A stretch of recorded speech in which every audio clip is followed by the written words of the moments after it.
Seguimos con Ricardo Cusano y Jesús González. Nosotros le decimos Chuyito, porque él es grande en ideas, pero de tamaño no. O sea, cachecamos diciendo amor con Chu. Mira, ajá, fíjate, si el acuerdo lo hacen los mismos que han fracasado haciendo acuerdos, no hay acuerdo. Así es. Tiene que haber un factor que garantice, tanto de afuera, o sea, países veedores, como internos que se encarguen de que no se fracase, que las cosas que se incumplan se corrijan, etcétera, etcétera. Eso que tiene que estar planteado dentro de la propuesta de negociación. Tú sabes, Kiko, que Venezuela tiene su propia experiencia de la cual aprender, ¿no? El Pacto del 58 te dice que ahí hubo un acuerdo político que le dio una estabilidad de más o menos 4 décadas al país. Pero algunos se sintieron excluidos. Y qué casualidad que los que se sintieron excluidos se representaban en una persona en el 98, que prácticamente era la institucionalidad militar y la izquierda más extrema, por decirlo de alguna forma, ¿no? Y la verdad es que, entendiendo el 58 y viendo los procesos de negociación de los últimos 10 años, tú tienes unos actores principales. Y si hacemos un símil, esos actores principales forman parte de las aceras. Y no estoy igualándolos en términos de tamaño o de capacidades de poder. Pero son dos extremos que son muy ruidosos, que tienen capacidad de incidir en el imaginario colectivo, en posicionar unas ideas por sus propias condiciones, ¿no? Pero en el medio hay una calle que es muy ancha. Y esa calle muy ancha tiene gente que afecta a las posiciones ideológicas de cada una de las aceras. Pero lo que quiere es una resolución de su cotidianidad. Y que esa cotidianidad le sirva para construir un futuro. Ese es el espacio de la nación, un poco que busca una Venezuela democrática.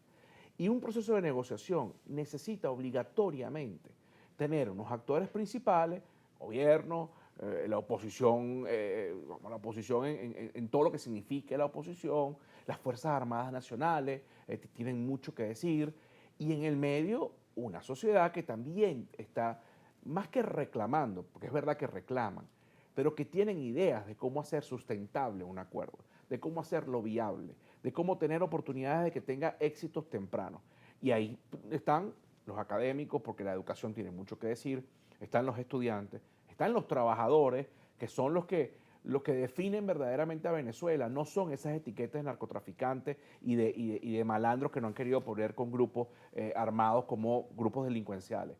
La Venezuela la define el trabajador, el que se para a las 4:30 de la mañana y con el agua que recogió, porque no tiene agua y quizás la luz le falla, se echa un bañito con tapara y sale a montarse en un autobús para llegar a su trabajo a tiempo.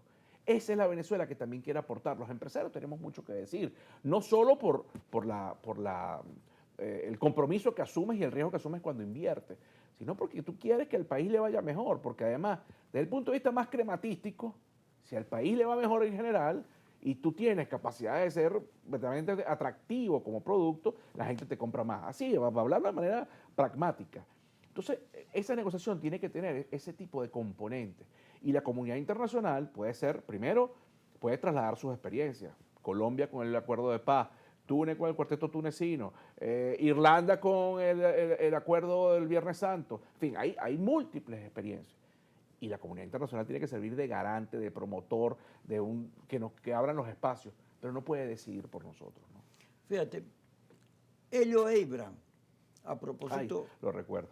de los acuerdos de Noruega, cuando Noruega se metió, en una entrevista que le hace Carla Angola, mi querida Carla, confiesa que no hubo acuerdo con Noruega sobre el tema venezolano porque Pompeo y él tenían diferencias. Y tú dices, bueno, ¿cómo es que estos señores son los que deciden nuestros acuerdos? Claro, tenemos un poco de barco y una amenaza y la beligerancia del señor presidente Trump y de Maduro, bueno, sí, es obvio que hay que negociar cómo se van esos barcos de ahí y cómo preservamos nuestra integridad como país. Pero cuando te metes en el cuadro interno, resulta que hay una parte, la parte más fuerte de la oposición, fuerte en el discurso, está pidiendo una intervención y se niega históricamente tanto a votar, porque es atencionista, como a la negociación. Sin embargo, ese es un sector importante del país. Claro. ¿Cómo haces tú para incorporar a un sector que no quiere negociar y el gobierno que duro es poco? que es difícil, que se tranca, que siente que lo quieren tumbar y ve enemigos en todos lados. Entonces, hay un clima hostil a la negociación. Tú sabes que en estos días un profesor me dice que el discurso que nosotros hemos dado es más o menos como el discurso de la Miss Venezuela, paz y amor y reconciliación. Y resulta que ese es justamente el discurso que este país hoy más necesita. A pesar de que exista mucho ruido, nosotros pensamos que hay dos carriles muy importantes. Hay un carril de una negociación en el tema internacional. ¿Por qué?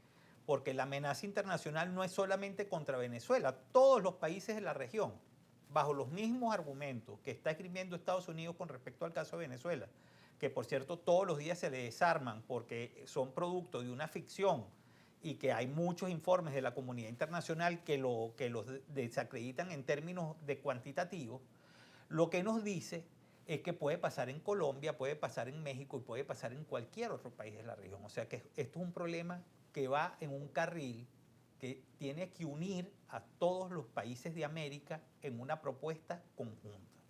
Lo segundo, nuestros problemas, que también son muchos, es algo que tiene que ser por y para venezolanos. Y si de algo sirve el conflicto que nosotros tenemos hoy, es para intentar utilizar la inteligencia para canalizarlo positivamente y no como los conflictos negativos que nosotros hemos visto en los últimos meses y años, fundamentalmente el de Gaza, que fue horroroso y que tuvo un origen horroroso y que ha terminado siendo muy horroroso y que probablemente nosotros lo vemos como algo lejano, pero todo arranca por una condición de violencia. Y la violencia la gente sabe cuándo arranca, pero nunca sabe cuándo termina.